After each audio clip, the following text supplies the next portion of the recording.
This show is sponsored by Koyeb.com, a developer-friendly serverless platform to deploy apps globally. Stick around till the ad break to hear more.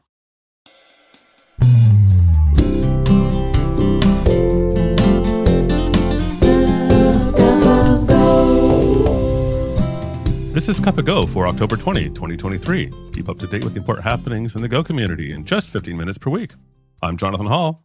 And I'm Andy Williams. Hi, Andy. Hi, Jonathan. Thanks so much for having me here. It's a bit of a shame I had to step in, but I'm happy to help. Well, thanks for coming back. If you're wondering, Shai got drafted for non-combat duty due to the conflict happening, of course, between Israel and Hamas. So we wish him the best. Our thoughts are with him, and we hope to have him back soon. But let's talk about some Go news. Yeah, absolutely. So I think no proposals this week. I think the team didn't meet. But looking through what's going on, it seemed like news in gopls, or please, if that's what you prefer, is quite interesting. If you please. If you please. I was almost going to say that, but I couldn't quite.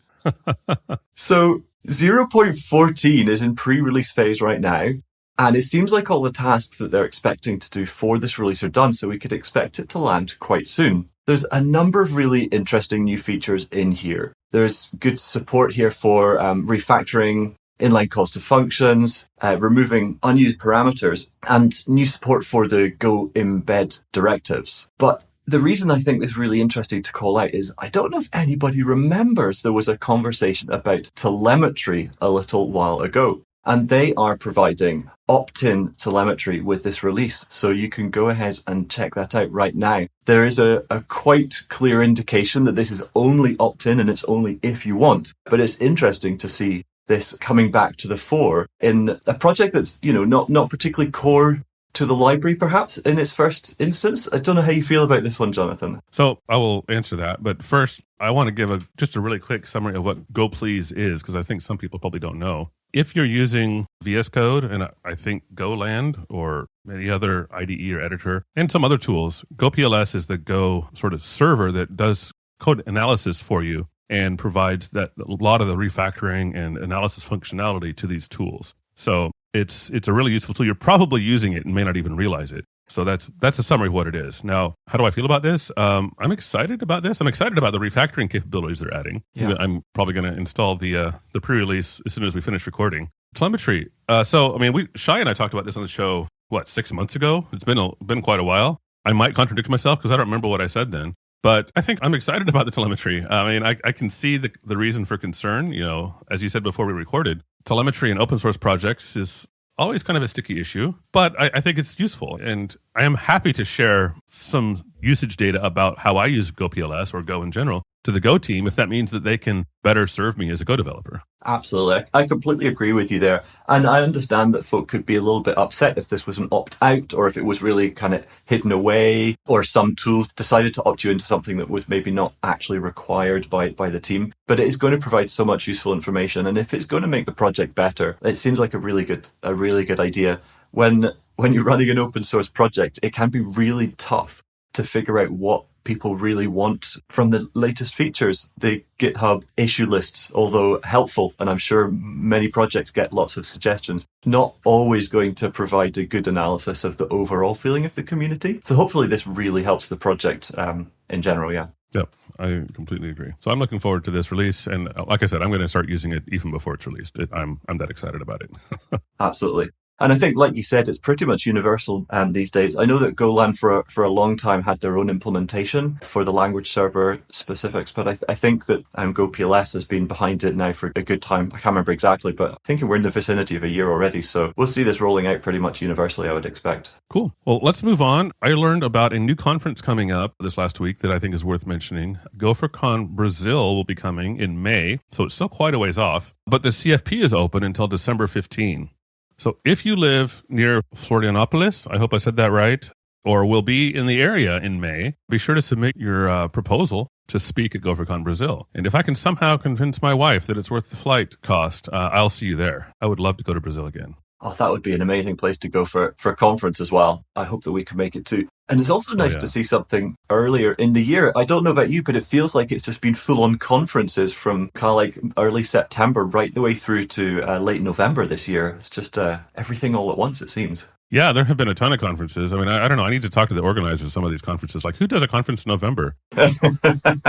Yeah, I know that's on me or the dates that were available for the community. But it is amusing to see after we picked the date, the 3rd of November for FyneConf, like 2 or 3 more popped up in that same week. Yeah. And unfortunately, we can't all be in 3 places at one to be able to do that. Well, it's good to see conferences wherever they are and whenever they are. Absolutely, yeah. I just wish I could be at all of them.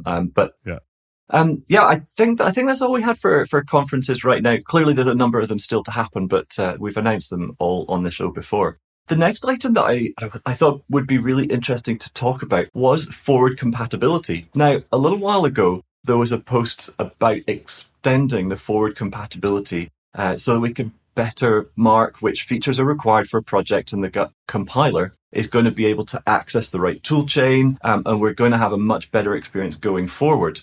This was introduced in 1.21, and it's been, I think, really well received by people who are always on the latest version of the toolchain. But the reason I wanted to bring it up is there have been a growing number of bugs, both in the Go project and in a number of the larger libraries around about it, highlighting that once your project is using 1.21, not only does it not compile on earlier versions, but the Go module literally can't be parsed by them. So we saw a really harsh transition from a new format of the Go mod into requiring it. Now, of course, just because you use Go 1.21 on your project locally doesn't mean that this impacts the entire project. But as soon as you update your module file to say that 1.21 is what's needed, and if you're creating a new project with 1.21, of course, this is going to happen by default. What this means is, unlike previous versions of Go, this project will no longer be compilable, usable, or, like I said, even parsable by older versions of the project. Now, this is really helpful to, like they said, ensure good compatibility going forward,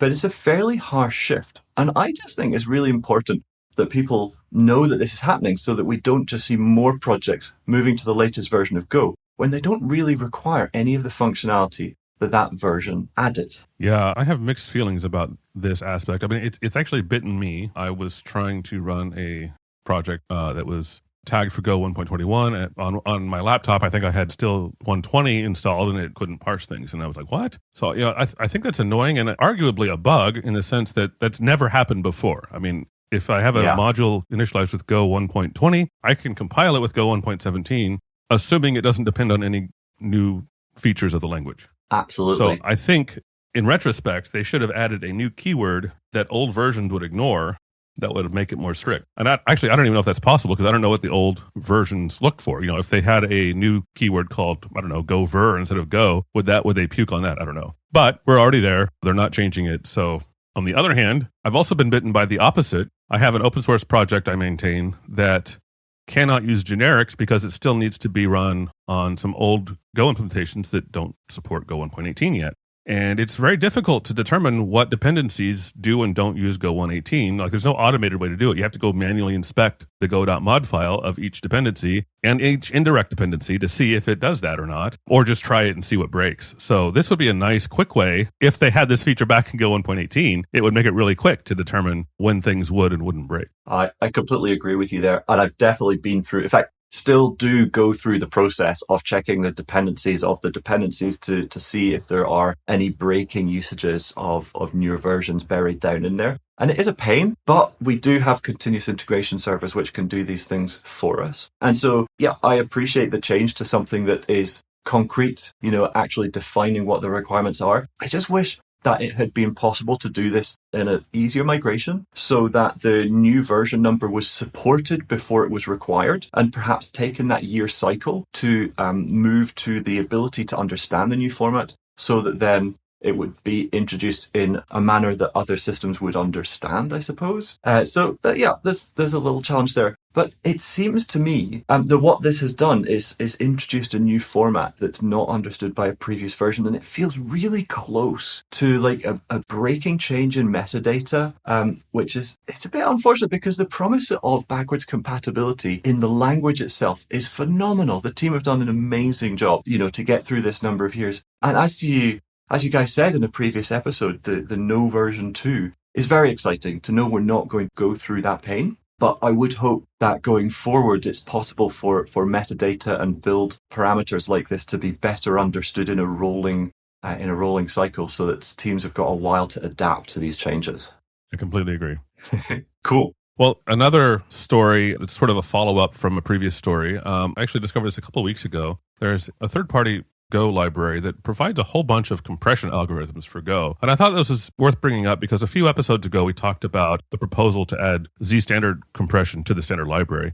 If you don't want to wait for that, then you can use klauspost/compress, github.com/klauspost/compress. Of course, link in the show notes if that's easier. But it provides a whole bunch of compression and decompression utilities, which are pretty handy, including Z standard compression, optimized implementations of gzip, zip, zlib, and deflate, and a whole bunch of other things. So I just wanted to call that out. If you are waiting for that proposal, you don't have to wait. You can start using these things already. Absolutely, yeah. It's great to have these all in one place. I can't believe, actually, that was a beautiful segue there with Zed's SDD. I think that was the last time I was on here as well, so it's a little bit bizarre that I'm bringing somehow along a consistent saving it topic. For you. Yeah, I mean, definitely check out the library. There's a lot of great stuff in there. Hopefully, yeah. If more people pick it up, then it'll become somewhat standardized, perhaps, until more of these are brought into the main library. So, Jonathan, I don't know if you have been reading much recently, but there's a great new book out, gRPC Microservices in Go. I'm terrible with names as well, I'm afraid, but I think that would be by Hussein Bebal. I don't honestly know. And this has been published by Manning. It looks like a really good read, especially if anybody's looking to get more into gRPC, which I would include myself in that list, honestly. But full disclosure, I have sitting on my book here the previous gRPC Go for Professionals by Clement, I think it's Gian, who handed me a copy very kindly at GopherCon London. Apologies, I still haven't read that one. So I'm going to be building up my backlog and excited to learn more about gRPC. But how about yourself? I know you've managed to read more than me. That book is also in my reading list. It's probably the number 2 in my list. Right now I'm reading Shipping Go, which is another Manning publication that came out a few months ago. And I have such a long list. I read a lot, but I don't have a lot of time to read Go books, unfortunately, because one of my favorite things to do on my YouTube channel is to review Go books. So it's unfortunate I don't have time to read more. Yeah, I'm with you on that one. I wish I had more time. There's actually so much good stuff out there now. I've been really impressed by the quality of writing, basically for everybody who's putting books out into the Go community. They seem very approachable and helpful. Definitely a nice place to be. So yeah, apologies, I've not had a chance to read this one yet, but anyhow, I'd recommend it, and hopefully one of us will get to posting a review or a better summary later on. Yeah. Speaking of reading, have you read the recent Go blog? Everything you always wanted to know about type inference and a little bit more. It certainly was more than I wanted to know about type inference, but very interested. What did you take from it? So the key takeaway for me was learning what type inference is. And of course, once you understand that, then you want to read more. And it's a fairly long blog post, especially considering the length of most of the Go blog posts we have from the Go team. This one's pretty long and detailed. So maybe I'll start with a summary so that the rest of the listeners will want to go read the rest, as I did, at least hopefully. So type inference is the ability to automatically deduce, either partially or fully, the type of an expression at compile time. The compiler is often able to infer the type of a variable or the type signature of a function without explicit type annotations. So, if you've been writing Go, you know that you don't always have to specify the type of something, right? Especially we have untyped constants, and, you can pass variables or you can assign to a variable without specifying the type. What type does it get when you do that? That's all type inference. And so this blog post sort of goes into, of course, what it is and then how Go does it. So it's really informative, and I think it will help you, if nothing else, understand the Go you're writing better. Yeah, absolutely. I love when you're able to get into the weeds a little bit here. I often find myself going to conference talks when they're analyzing the compiler, perhaps the garbage collector and things like that. It's not necessary, perhaps, to understand the ins and outs of it in your day-to-day work, but it certainly helps you get a better understanding for the language. And sooner or later, you're going to realize that is impacting your ability to write good code and perhaps even more maintainable stuff working with your team. So yeah, excellent to take a deep dive now and again. One last story we have on our list here. Yeah, thanks, Jonathan, so much. One of the things I wanted to talk about actually was, as I would have mentioned in a previous episode, I'm gearing up to FyneConf, which hopefully is going to be a great gathering of Fyne developers and people looking to learn more about building graphical apps with Go. And in the meantime, it's really exciting to see that the community have been working away on some pretty exciting projects. So Patrice Verlet has been working on a number of projects actually, but he most recently just announced a full multimedia package and video player for audio and visual playback inside a Fyne application. He's managed to make it really smooth, get the audio sync and everything working well. So now you can, with a very simple API, interact with your multimedia inside your application. And at the same time, Paul Brown just landed a really massive pull request into the Fyne extensions, a collection of widgets the community have contributed to the project for interactive diagramming. So, imagine drawing lines between nodes, moving them around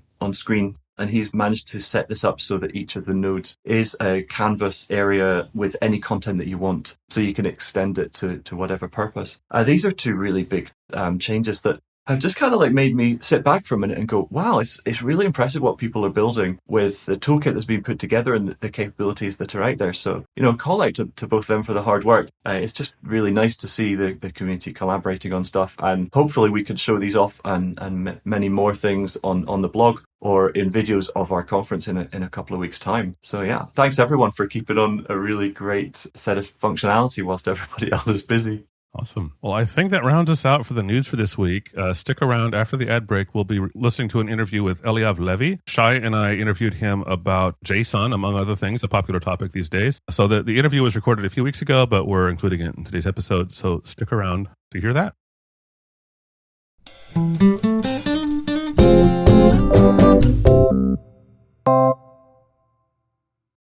Koyab is a developer-friendly serverless platform to deploy apps globally. No ops, servers, or infrastructure management. You can run web apps, APIs, event-driven serverless functions, background workers, and even cron jobs.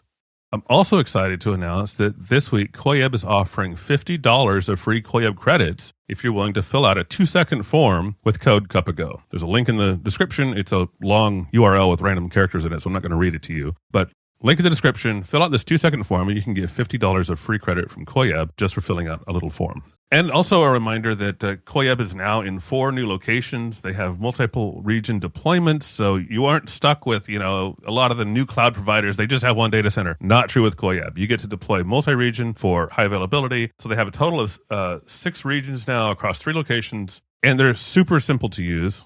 You should check them out. Koyab's awesome. Aside from Koyab, if you are new to the show, thanks for joining. We've been getting a lot of new listeners lately, so we're really excited about that. Almost every episode breaks a record. Share the show with your friends, with your colleagues, with your mother, with your pet. I don't know. Share it with people. Let them know about it because we're getting a ton of great feedback. Every week somebody new tells me either in person or on Twitter or somewhere, we love the show. So it seems to be popular. Share it with your friends and colleagues. Absolutely.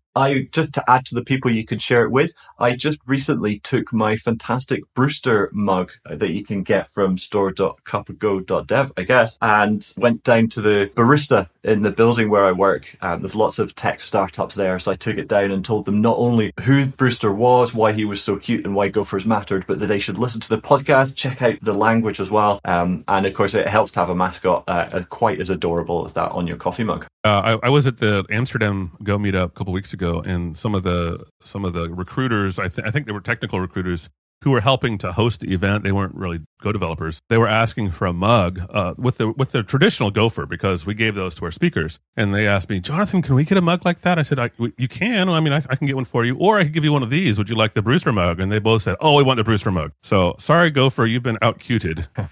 Well, it sounds like that's a challenge extended, and I know that folk are often trying to find the latest, greatest plushie for their conference. So given that we're in the middle of the season, maybe we will see some exciting new entrants into the market. I don't know.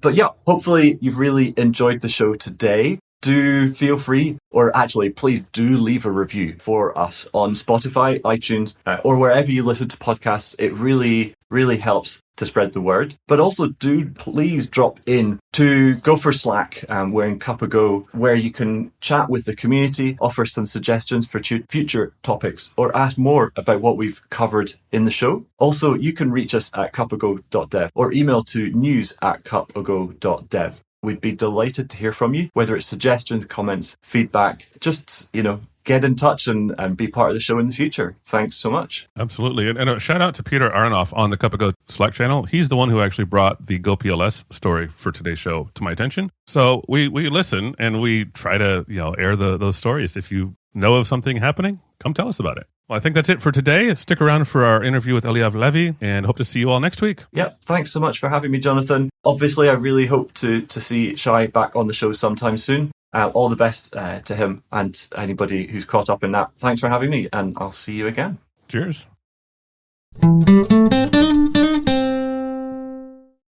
Hey, John. Hi, Shai. Do you like JSON format? No. Yeah, neither do I. But I wish someone could be here to talk with us about how to make it faster. That would be cool. Hey, Eliav. Hey, I guess I'm your guy for the job. Awesome. Yeah. So everybody meet Eliav. Eliav meet everybody. Eliav, how about you introduce yourself? So I'm Eliav. I currently live in Tel Aviv, actually all my life, and I work as a software engineer at lunar.dev for a year now. I've done several things before that. And I'm also a classically trained musician. So I play the theorbo and the lute, which is it's my other nerdy thing. Like every nerd should have two nerdy things. So this is my second nerdy thing to do. Yeah. So that's like what I do at night. During the day, I'm like a developer, I guess, an engineer. And I've been working in Go for like 7 months now, I think, enjoying the ride quite much. And that's quite about me. So you mentioned you work for Lunar. Shout out to Lunar. They're the reason we're sort of talking. Full disclosure, I worked there a little bit as a contractor. And we sort of set up the recent Go meetup at your company, a Go Israel meetup. And you all were super good hosts. So shout out to Lunar. Do you want to tell our listeners what you all do before we move on to what you gave the talk about, which is super interesting? Of course. So what Lunar Dev does is actually like help API consumers, which is so many of us actually, consume APIs better. The idea is that there are many, many tools out there for API providers, people who actually like set up their services as like an API to do their job better. But on the other hand, like there are API consumers who we believe aren't getting the required attention that they should get. And the tooling is actually quite lacking for them. So for example, problems like rate limiting and caching and the need like for authentication to reestablish authentication, et cetera, et cetera. There are tons of problems with consuming APIs, which are like conventionally just perceived as, okay, that's life. That's what like you have to do as a developer. But we know that there's a lot of things that can be done, and we hear the same problems over and over. So what we're actually doing is we're like building a platform, which is pretty cool, that is agnostic to whatever API you're consuming, and can help you solve this problem as a configuration and not as code. So yeah, so we work a lot with API. This is why like the talk I gave was about like JSON in Go, because a major part of the system is written in Go, and JSON is one of the more important data transfer formats that we need to attend to. So we have a lot of like dealings in Go in our system with JSON. So this is like Lunar in a nutshell. Essentially, it's like something that you, as an API consumer, just run our platform on your cloud setup, and you just consume whatever API you're consuming. Again, we don't care whatever you're consuming. You just consume whatever you are already consuming just through your very local Lunar instance. And if you need like to solve any consumption problems such as caching or rate limiting, et cetera, you can just like declare it as a configuration and a YAML configuration at the moment, and hocus pocus problems just go away, which is pretty cool. It's a pretty cool thing to see. Like people like there's a smile that you see when you like solve this. Like really, sometimes this problem can be really hard, specifically rate limiting, but not only. It's nice the accomplishment, like to solve and make people happy. It's like I really like that kind of feeling. I'm really curious to hear about some of your experience with JSON and Go, because that's been an area of pain and investigation on my part as well. What has been maybe the biggest problem you've had to face managing JSON and Go that you've experienced?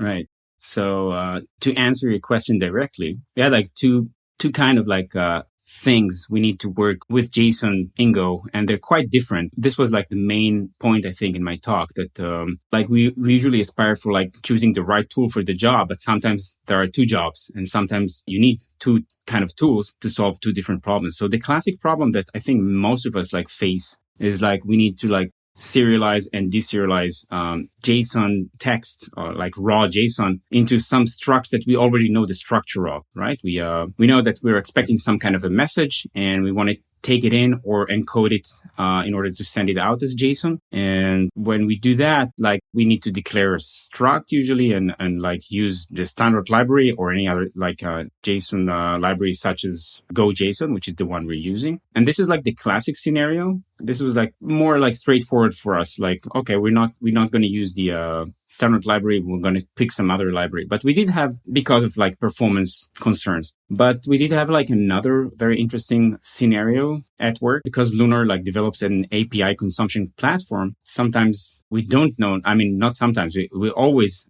are unaware and we cannot know the structure of JSON object that our users are going to like pass through the system because it's their concern. It's their data. We have no idea. It's literally unstructured data from beginning to end. And we needed like to obfuscate the values of JSON for them because they want to like keep it and keep the values. Like they pass messages to their API providers or get it back from them. And they want to like save the data, but in a hashed version. So there are no PII leakage or something like that. And it's a kind of feature that like customers were like asking for. Can you save our payloads in a obfuscated manner? And there is like, this is an entirely different kind of challenge because we don't know the structs. We can't write the structs.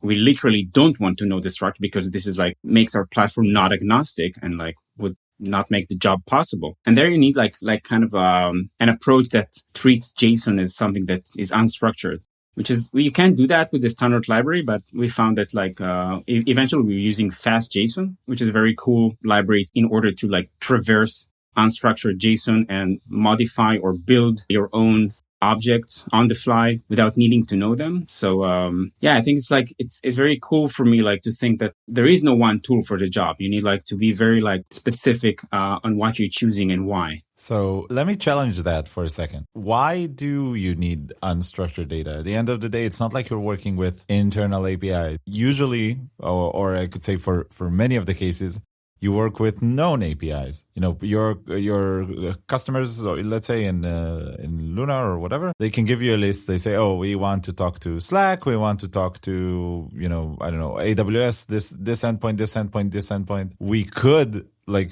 generate all the schemas. So is this a case of it has to be 100%, like I have to care about all the long tail? Or is this more of a case of just maintaining all these schemas is unreasonable? Or like, because again, most of the APIs we work with are declared somewhere because otherwise you can't work with them in the application layer at the end. Someone has to know what's that JSON because someone has to parse it somewhere.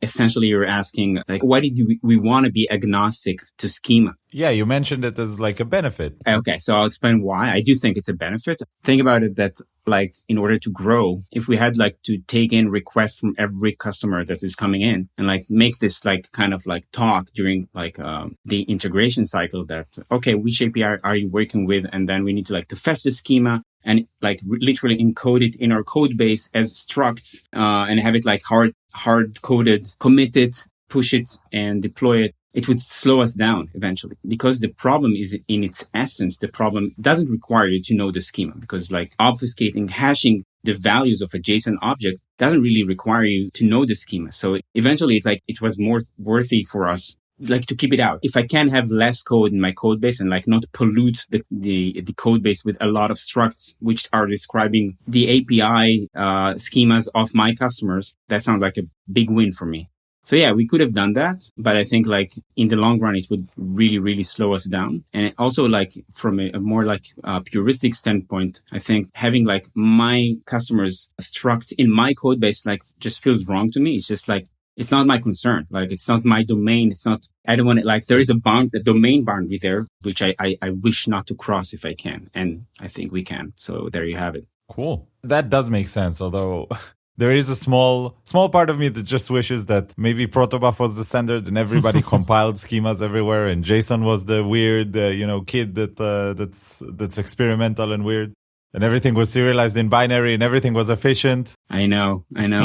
What a world could it have been? Let's just create a new standard. That'll solve everything. Totally. So let's talk about your background before Go and your comparison. So I understand you were a Scala developer first. Is that right? Yeah, I worked in Scala. I did many things. Scala was part of my stack. Yeah. So how has it been taking on Go after having done Scala for so long? What have you liked? What have you not liked? Has it been a challenge? Talk about your experience there. So before I moved to Go, like in my previous company, I worked mainly in Scala and in Node.js. And Okay.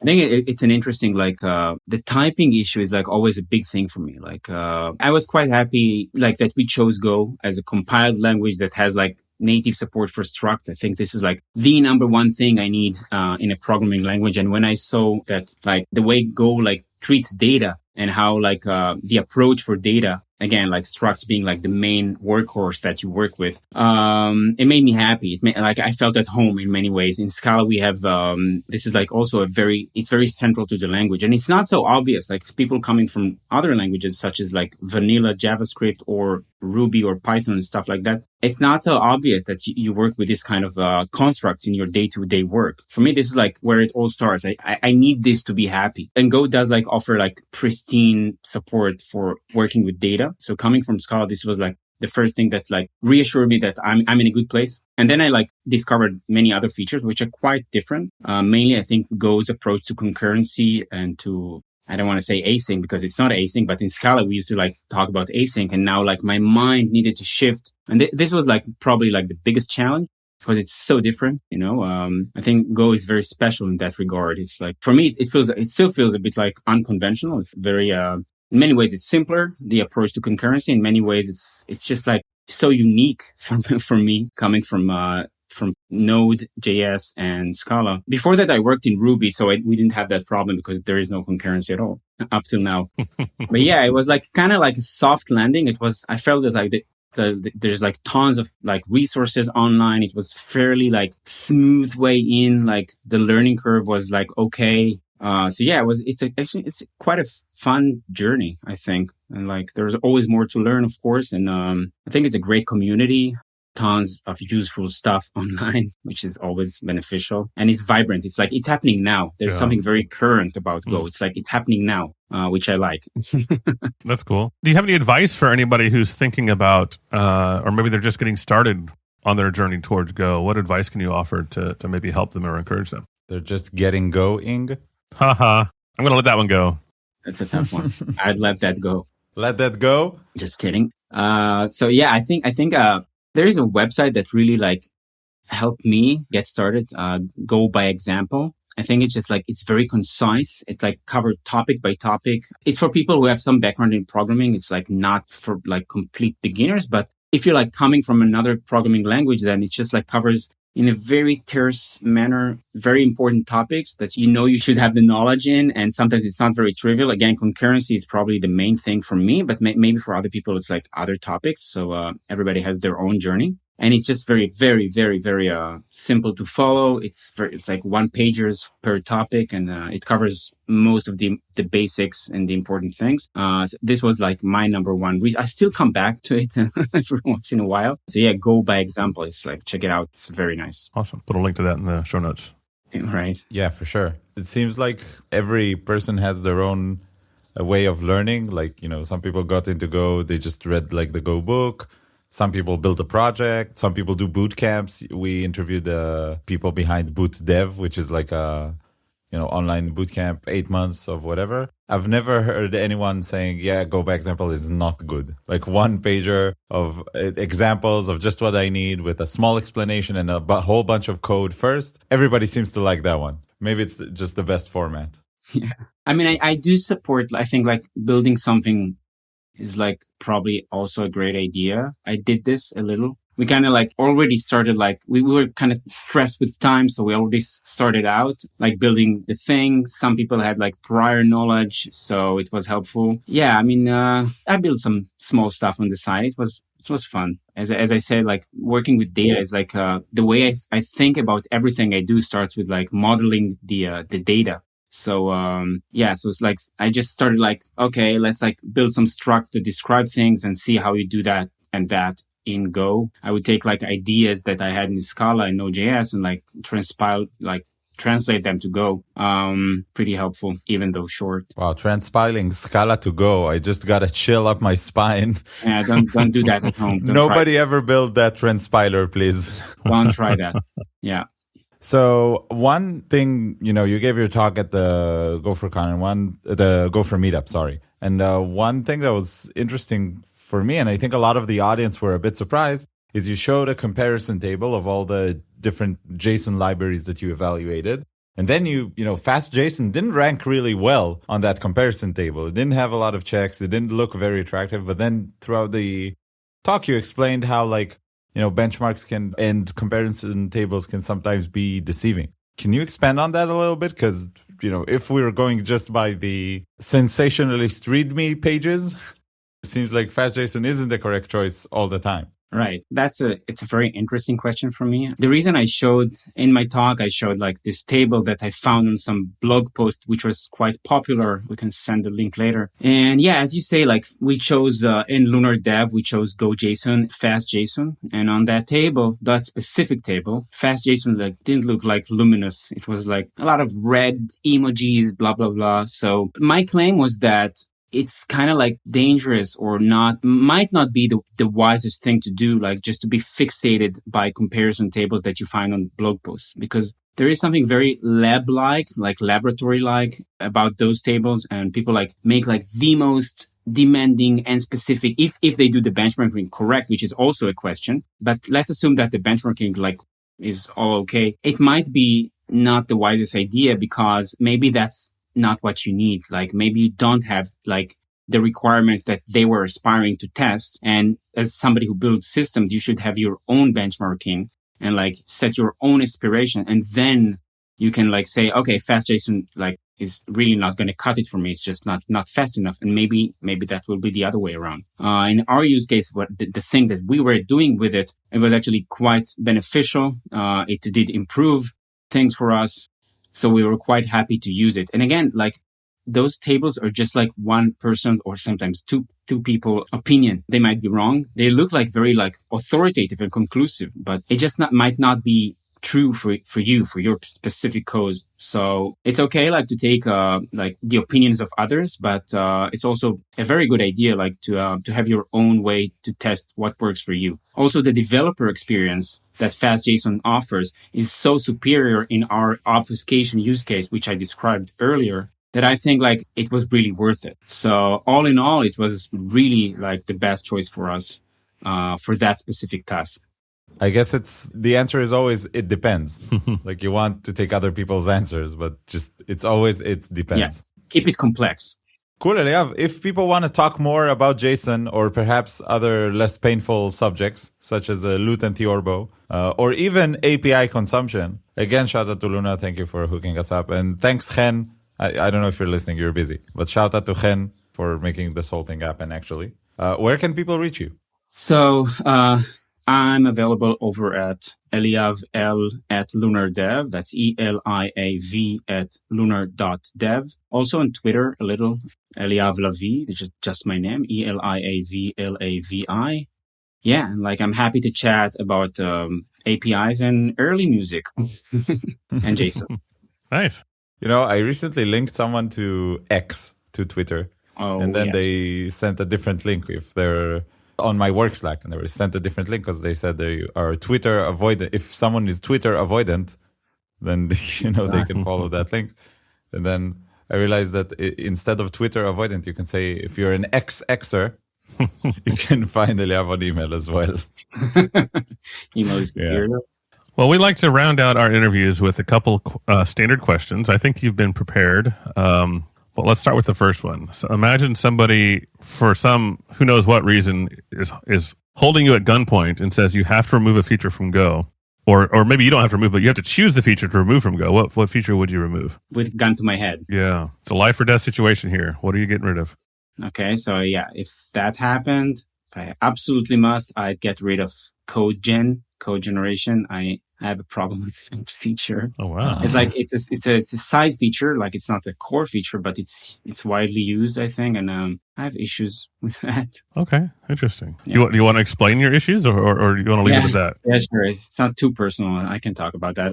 It's just I find it like weird, like to have some CLI generate code for me that I then have to take responsibility for and commit to GitHub. And there is this cumbersomeness about like having it committed or having the CI generated for me on the fly and just generate it locally. It just never feels right. It's like this huge files that like contains a lot of code. It feels to me like Go's answer to the lack of macros, which I totally get. Like coming from Scala, like I'm used to working with macros, which is a different kind of like set of problems. I don't think there's like a good answer to that problem. So Go like say do codegen, and Scala says do macros. And actually, like I have problems with both answers. Like why couldn't programming be simpler? I guess. Okay. So yeah, codegen. Like if I have to choose, I take macros over codegen. Yeah. And I think they're like, they're like interchangeable. Well, that might be the answer to this follow-up question, although maybe not. Maybe there's something else. The follow-up question is, what would you like to add to Go? And of course, the answer could be macros, but maybe something else is more important. What do you think is missing from Go? So it's almost, but the one feature I would really love to see in Go is really good support for union types. In Scala, we used to talk about algebraic data types. So it can either be something like a struct, it's called case class, or a sealed family, which can be like A or B or C. So this is like, I'm still like hacking my way around to do that in Go. I need this feature all the time. So union types, definitely like number one thing I'd love to see. I think it's super useful. Maybe it's like in a future release of Go. I'll be happy to see that. Not surprising to see stuff that's ubiquitous in Scala, making it to your wish list. Do you also want the horrible tooling that comes along with Scala? 45 minutes to install the environment?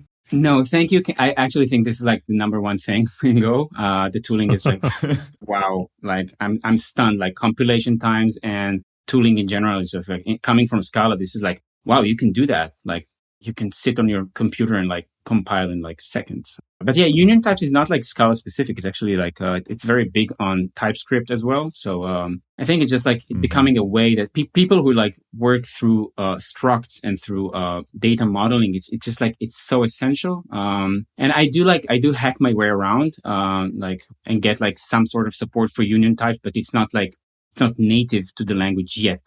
I'm waiting. Slowly. Well, thanks a lot, Eliav, for coming on. Thank you for having me. It's been wonderful to talk with you. It's been a pleasure. Likewise. And I hope you never have to parse any JSON file ever again. Probably will, with pleasure. That's a reality.